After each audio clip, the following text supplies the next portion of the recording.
السلام عليكم شباب، شلونكم؟ شلون الصحة؟ اليوم جبت لكم طريقة تغيير باسورد الراوتر عن طريق الموبايل. أول شي ندخل على جوجل كروم.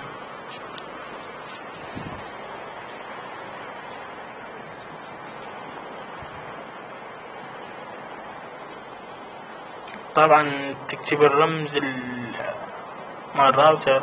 أنا هذا الرمز مال الراوتر مالتي، تضغط عليه راح يطلع لك كلمة اسم المستخدم والباسورد.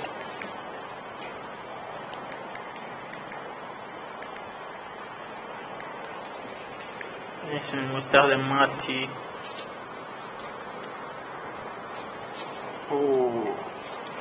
والباسورد، تعطي تسجيل دخول. راح تطلع لك هاي القائمة، قربها لكم.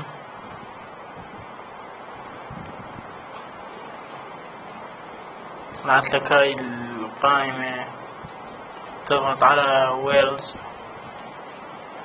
اللي هاي،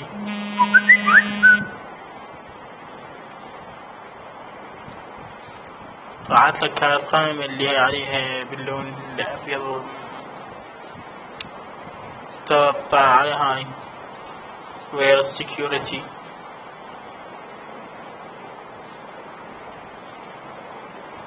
راح تطلع لك هاي القائمة.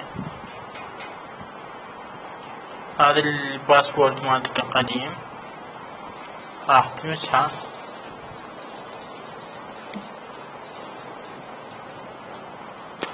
تكتب الباسورد اللي انت تريده، وبعدين تنزل جوا هاي سيف،